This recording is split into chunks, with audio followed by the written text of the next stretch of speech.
mga kinati-turn offs ng mga babae sa lalaki.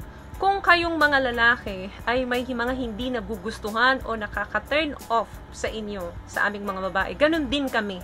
Marami rin po kaming mga bagay na kinati-turn off namin sa isang lalaki. But before anything else, I would like to do a shout out kay Mr. Gani Sevilla. Sir, would like to greet your wife. A happy birthday sa'yo, Mrs. Sevilla, ma'am. So I wish you all the best, and of course, happy family, happy life, and stay beautiful. So, moving on. Here are the top turn-offs sa aming mga babae, sa inyong mga lalaki. Number 1, turn off sa aming mga babae kapag ini-ignore kami or binabaliwala kami. Turn off ang mga babae kapag nag-aak ang mga lalaki or pinapakita ng mga lalaki sa amin na mayroong pang mas mahalaga sa amin. Mapabagay man ito, mapagawain, o mapaibang tao, kasamaan sa trabaho, kabarkada, ayaw namin na napaparamdam sa amin ng lalaki na ini-ignore kami at mas may importanteng tao o bagay o sitwasyon kesa sa amin. Isa sa mga paraan naming mga babae kung paano namin malalaman kung nagkikare o mahal kami ng isang lalaki ay yung atensyon na ibinibigay sa amin. Doon kami nagjo-judge kung gaano kalaki yung atensyon na ibinibigay sa amin. Pagdating sa mga opinion namin at concern, pinapahalagahan nila ito. Doon kami nagbe-base kung kami ba talaga ay mahal ng lalaki. Number 2, turn off kami sa mga lalaking mayayabang pero wala namang ibubuga. May mga lalaki kasi na may paniniwala na masahabulin sila ng babae kung masyado nilang ibinabrag yung mga meron sa kanila. Tapos wala naman pala. So later part, malalaman ng babae na hindi naman totoo yung mga kayabangan nila. Sobrang turn off ang mga babae dun. Mga arugante at walang respeto sa mga babae. Number 3, self-admiration. Maraming lalaki na sobrang bilib na bilib sa sarili nila. Sobrang hangang-hanga sa kakayanan nila at sobra nilang inaangat yung sarili nila sa harapan ng babae na hindi nila kayang antayin yung chance na sila ang iangat ng ibang tao or makita ng babae kung ano talaga sila. Bagkos sila yung nag-aangat ng mga bagay na paano hindi ako magugustuhan ng mga babae? Ang gwapo-gwapo ko. Ang bango-bango ko palagi. Marami akong pera. Magandang posisyon ko sa trabaho. Yung tipong iimbitahin nyo yung babae para lang mag-brag kayo ng mag-brag kung ano yung meron kayo. Sa aming mga babae, sobrang boring sa amin yung ganyang klase ng lalaki. Siguro nga may mga ganong klaseng babae. Pero wag nyo pong nilalahat ang mga babae dahil mas marami ang mga babae na tumitingin doon sa kabutihan ng loob ng lalaki kesa sa panlabas ng anyo. Physical, superficial. Magpe-fade yan. Another turn-offs, sex objects. Ayaw naming mga babae na tingin nyo sa amin, parang mga sex objects lang ninyo. Whenever you are on a first date or 10 years marriage, ayaw naming mga babae na nararamdaman namin, na feeling namin, para lang kami sex objects sa mga lalaki. Karamihan sa aming mga babae, of course, gusto namin ang kinakares kami, kino-compliment kami, at nagpapakita ng affection and intimacy outside the bedroom.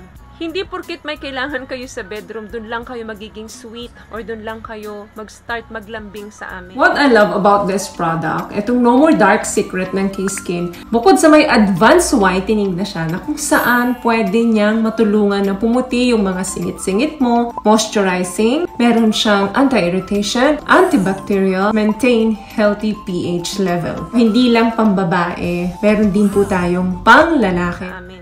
Another one, not helping out. Gusto ng mga babae na meron kaming mga kapartner na tumutulong sa amin. Mapagawaing bahay, mga responsibilities sa loob ng bahay, mga gastusin. Gusto namin na may katuwang kami dyan. So, kung ikaw yung lalaking walang pakialam doon sa partner mo, pagod man siya o kung ano man yung ginagawa niya sa buhay niya, isa yan sa pinaka malaking turn off sa aming mga babae. Another turn off, flirting other women.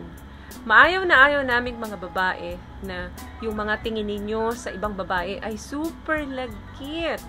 Sa inyo namin kaya gawin yan, boys. Magugustuhan nyo kaya. May mga lalaki kasi na kahit kasama na nila yung mga partner nila, halos habulin pa nila yung babaeng sexy, maputi at maganda, na parang hinuhubaran na nila sa lagkit ng tingin nila, na hindi nila naisip na nandun pala yung kapartner nila sa tabi nila. So, sobra pong turn off ang mga babae dyan. Awa yan pagdating sa bahay. O baka hindi na kayo makarating sa bahay, masapo ka na yung kapartner mo. Yan po ay senyales ng kawalan ng respeto sa side naming mga babae. So, pretend, guys, na hindi nyo na-notice yung babaeng dumaan sa harapan ninyo para walang away pagdating sa bahay. Another turn off, insensitive or boorish behavior. Of course, gusto naming mga babae ng isang lalaking gentleman at ina-approach kami ng may respeto at may pangunawa. May mga lalaki kasi na kapag sinasabi namin yung mga complaints namin ay walang pakialam. To the point na napapabayaan na nila yung concern or complaints ng kapartner nila.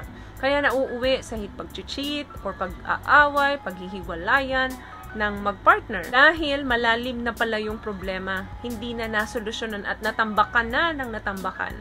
So, very turn off po sa aming mga babae yung insensitive or yung rude na pag-uugali ng isang lalaki. Of course, kahit kayo boys, ayaw nyo rin ng bastos na kapartner. Gusto nyo rin na pinapakinggan yung mga hinaing ninyo. Another turn off kami sa mga lalaking walang pakialam sa sarili nila. Poor ang kanilang grooming habits or yung hindi sila hygienic. Kayong mga lalaki, di ba gusto nyo yung mga gorgeous women? Of course, kami ring mga babae. Gusto rin namin yung may malinis na kuko, yung maayos na pananamit, hindi yung mga butas-butas o gusot-gusot na damit, tapos manliligaw kayo. Naku, turn off po sa amin yan. Gusot-gusot na buhok, yung mga tipong ganun. Kasi kung yung sarili nga ninyo hindi nyo maayos, paano pa yung buhay natin pagka nagkatuluyan tayo? Sarili mo nga lang, hindi mo mabigyan ng atensyon. So, importante rin sa amin boys na maalaga ang lalaki sa sarili niya. Last one, bad pick-up lines. Sense of humor, guys, is very important thing sa isang tao, lalo na sa aming mga babae. Minsan nga kahit anong gwapo ng lalaki, kapag boring, mas pinipili namin yung malakas ang sense of humor. Kasi mas masarap kasama sa buhay yon, mas masaya. Now, kung meron kang pangit na pick-up lines, bad jokes, wag mo nang subukan. Just be yourself. When a guy is actually funny, nagli-leave ng magandang impression yan sa isip naming mga babae. Hindi ko naman ilalahat na lahat ng babae gusto malakas ang sense of humor. But I'm pretty sure, most of us. Or sometimes, yung mga offensive na pick-up lines, medyo bastos na, hindi na po namin gusto yan. So boys, kung ikaw ay nagsasuffer ngayon sa iyong relasyon, maaring tingnan mo yung mga female turn-offs na pinag-usapan natin ngayon. Pwedeng makatulong ito sa'yo as your insight para mas mapabuti mo or mapaganda mo, ma-develop mo yung sarili mo to do better and to attract more women. At kung ikaw naman ay babae na may partner na ganito, isa dito o marami dito ang nakikita mo sa kanya, well, ipanood mo ang videong ito sa kanya para malinawan siya at makatulong din sa kanya. So, yun lamang guys ang video natin for today. I hope may nakuha po kayong tips sa pinag-usapan natin ngayon. At kung nagustuhan niyo po ang ating video, pakibigyan lamang po ako ng isang malaking thumbs up. Comment down below at huwag niyo na rin pong kalimutan i-click ang subscribe button. Libre po iyan. And also hit the notification bell para in case may mga bago po tayong video, is mabigyan po kayo ng notification. Once again guys, palagi po kayong mag-iingat at palagi po kayong manalangin. Thank you guys for watching and see you on my next one. Always love yourself and be a blessing.